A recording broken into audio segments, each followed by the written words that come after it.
வணக்கம் மக்களே, வாழ்க வளமுடன். நல்லதே நினைப்போம், நல்லதே நடக்கட்டும். இந்த வீடியோவில் நம்ம சிம்ம ராசியை பற்றி தான் பார்க்க போகிறோம். சிம்ம ராசிக்கு தாங்க இந்த விடாது கருப்பு அப்படின்னு சொல்லுவாங்க இல்லையா, ரொம்ப பாரம், கஷ்டம், பிரச்சனைகள். இன்னும் சில பிரச்சனைகள்லாம் சிம்ம ராசிக்கு இருக்கு. அதிலிருந்து எப்படி மீண்டு வர்றது, அந்த பிரச்சனைகள்லாம் வராமல் இருக்கிறதுக்கு என்ன செய்யணும், அதை நம்ம சந்திக்கும் போது அது எவ்வளவு பெரிய பிரச்சனையா இருக்கும், எந்தெந்த வழியில இருந்து அந்த பிரச்சனைகள்லாம் வரப்போகுது அப்படிங்கிறத இந்த வீடியோ நம்ம பார்க்க போறோம். ஏன் அப்படின்னா, சிம்ம ராசி ஒரு அற்புதமான ராசி, கௌரவமான ராசி, தலைமை கிரகம், அதான் யாருக்கும் அடிபணியாத ராசி, வைராக்கியம் நிறைந்த ராசி, மற்றவர்கள் மனதை புண்படுத்தாத ராசி. இப்படி சொல்லிக்கிட்டே போகலாம் சிம்ம ராசி. ஆனால் இருந்தாலும் சிம்ம ராசிக்கு ஒரு சோதனை காலம் இப்படி வரக்கூடாது. அதாவது என்ன நடக்குது சிம்ம ராசிக்கு அப்படின்னா, குழம்பி போய் இருக்கக்கூடிய சூழல் தான் சிம்ம ராசி அன்பர்கள். நல்லா தானே போயிட்டு இருந்துச்சு, வாழ்க்கையெல்லாம் சிறப்பாக தானே போயிட்டு இருந்துச்சு. ஏன் இதெல்லாம் தடை வந்துச்சு, ஏன் இதெல்லாம் முடக்கம் வந்துச்சு, இதெல்லாம் பிரச்சனை வந்ததுக்கு காரணம் எல்லாத்தையும் நம்ம இந்த வீடியோவில் பார்க்க போகிறோம். வீடியோவை ஹிட் பண்ணாமல் முழுமையாக பாருங்க. நான் என்ன சொல்ல வர்றேன், என்னென்ன பிரச்சனைகள் இந்த சிம்ம ராசிக்கு இனிமேல் வர இருக்கு, அதெல்லாம் வராம இருக்கிறதுக்கு நீ என்ன பண்ணணும் அப்படிங்கிறதாங்க. நம்ம சேனலை ஃபர்ஸ்ட் பார்க்குறீங்க அப்படின்னா சப்ஸ்கிரைப் பண்ணிட்டு பாருங்க, 4 தெரிஞ்ச வீடியோ உங்களுக்கு கிடைக்கும். லைக் பண்ணுங்க, 4 பேருக்கு ஷேர் பண்ணுங்க, சரிங்களா? சரி, சிம்ம ராசிக்கு ஏன் பிரச்சனை, எதனால பிரச்சனை அப்படிங்கிறத நம்ம பார்க்கலாம். கிரக ரீதியா போகும். சிம்ம ராசியை பொறுத்த வரைக்கும் உங்க ராசிக்கு 7ஆம் இடம் கும்பராசி. இந்த 7ஆம் இடம் தான் திருமண வாழ்க்கை, தொழில், பார்ட்னர், எல்லாமே 7ஆம் இடங்கிற ஒரு சிறப்பான ஸ்தானம். அப்படிப்பட்ட இடத்துல சனி பகவான் இருந்து அவருடைய 7வது பார்வையை சிம்ம ராசியை பார்க்கிறார். அப்ப அவர் அந்த ராசியில இருக்கும்போது, 7ஆம் இடத்துல சனி இருக்கும்போது அதுக்கு பேர் கண்டக சனி.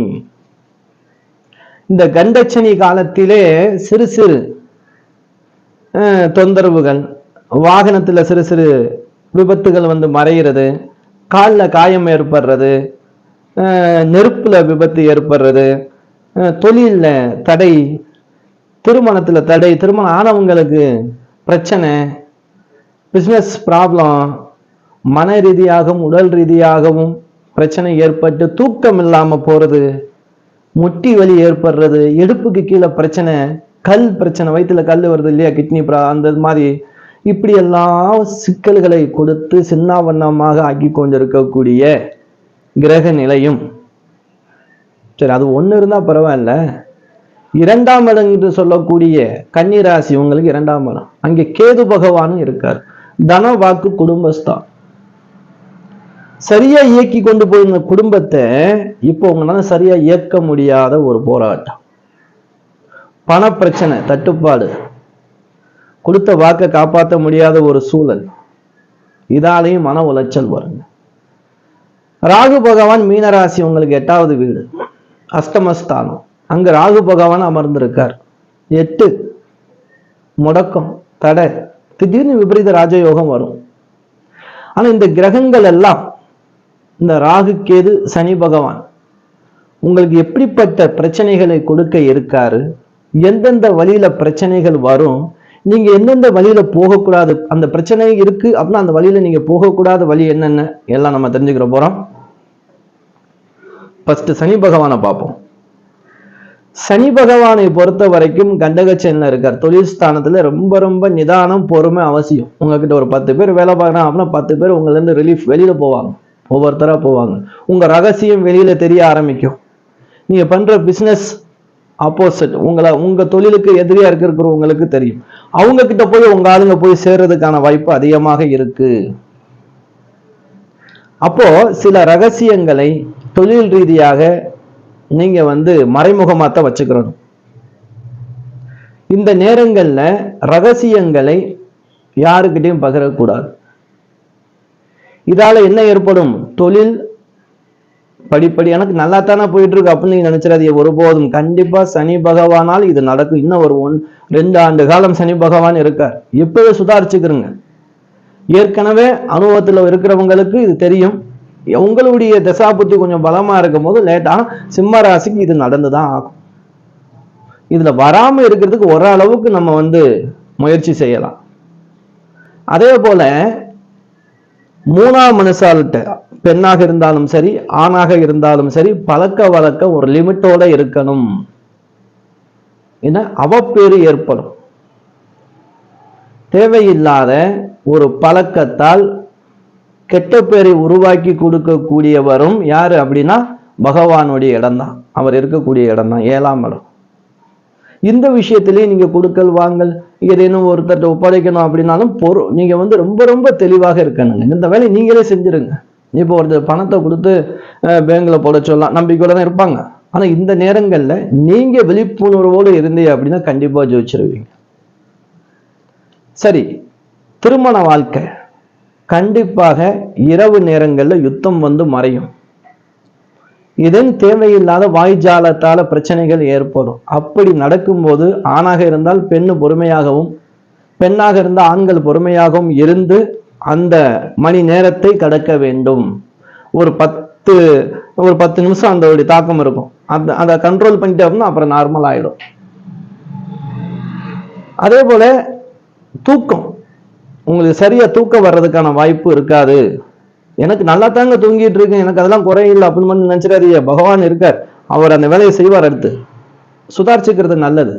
விநாயகர் பெருமான வழிபடுங்க. நான் தெய்வமே கும்புறது இல்லை அப்படின்னு நினைச்சாலும் பரவாயில்லை, தியானம் பண்ணுங்க. காலையில மாலையில தியானம் பண்ணுங்க. யாருக்காவது சாப்பாடு கொடுத்து அந்த அழகை பார்த்து ரசிச்சு சந்தோஷப்படுங்க. இதுவும் உங்களுக்கு ஒரு வழியில ஒரு நிம்மதியை கொடுக்கும். தூக்கத்தை இழக்க வேண்டாம். டென்ஷன் அதிகமா வர்றதுக்கு வாய்ப்பு கொடுக்கும்.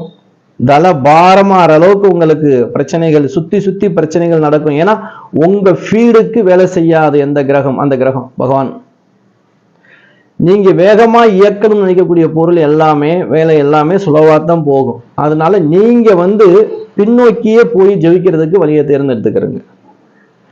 புதுசா ஒருத்தர் நீங்க சந்திக்கிறீங்க, அவர் உங்களுக்கு நண்பராக வந்தாலும் சரி பார்ட்னராக வந்தாலும் சரி ரொம்ப ரொம்ப தெளிவாக எப்படி இருக்கணுமோ அப்படி இருந்துக்கிட்டு அப்படின்னா காரியத்தில் வெல்ல முடியுங்க.